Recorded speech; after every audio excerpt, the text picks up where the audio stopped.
Some people can change their body, lose the weight, get stronger, look better than they ever have, and still feel exactly the same inside. But the uncomfortable part is, you probably already know if you're one of them. It's not that you're not okay, it's that you never feel okay. There's always something extra, something missing, something that just doesn't quite fit. And the unsettling thing is, that feeling doesn't disappear when you change. It adapts. Because it's not just that you don't like your body. It's something quieter than that, more constant, harder to put into words. You look in the mirror, but you're not really seeing yourself. You're evaluating, analyzing, measuring whether today you're a little closer to whatever you think you're supposed to be. And that moment, the one that for other people is automatic, for you, it never is.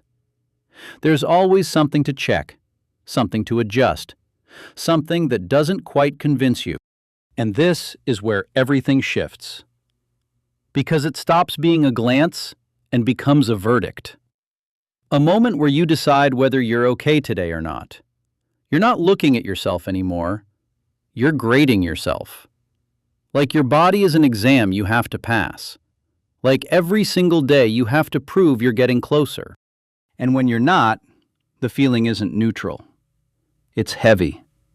A small, constant frustration that repeats itself every morning. And the harder you try, the more it shows up. This nagging sense that the problem just won't go away. Because the moment you fix one thing, your mind finds another. When you improve, the standard rises. When you get close, close stops being enough. And without noticing, you've stepped into a game with no ending, because the finish line moves with you. And this matters more than it looks. The most dangerous part of all this is that it seems logical. It seems reasonable to want to improve. It seems normal not to settle. But there's a huge difference between wanting to be better and not being able to stop demanding more from yourself. Because when you can't stop, it doesn't matter how far you've come. You'll always feel like you're behind. This was never really about your body. It's about the relationship you have with yourself. That inner voice that never goes quiet, that always has something to say, something to correct, something to demand. And so often this starts without you ever noticing. Comparisons, comments, little references that stayed inside you. Moments where you learned that your worth had something to do with how you looked. And slowly, quietly, your body stopped being something you simply have and became something you have to justify. And that's when the need for control shows up. Controlling what you eat, controlling the amounts, controlling the results, trying to do it right, trying to do it perfectly. And a lot of people believe the problem is a lack of discipline. That if they were just more consistent, if they tried a little harder, if they stopped slipping up, everything would change. But the truth is something else. It's not that you don't want to do it right, it's that the process you're following was never built to last. Because doing it right isn't as simple as it sounds. And here's what most people miss. When you try to control what you eat, you enter a constant mental loop, thinking about every meal, calculating, estimating, trying not to get it wrong. And that's not just hard, it's exhausting. Not because you don't want it, but because no one can hold that level of attention all the time. And that's where it stops feeling like building a habit and starts feeling like holding attention. This pressure to get it right every hour of every day. And that doesn't hold, not because you lack willpower, but because your mind just doesn't work that way. That's why so many people start and don't continue. Not because they don't care, but because the process itself was already too much. And when something depends on you thinking about it every second, sooner or later, it breaks. Because when everything depends on you staying alert, present, calculating every detail, there's no room left to rest. There's no moment where you just exist without asking yourself whether you're doing it right. And little by little, that way of living starts to take over everything. It's not just the food anymore. It's how you look at yourself, how you talk to yourself, how you read every small result.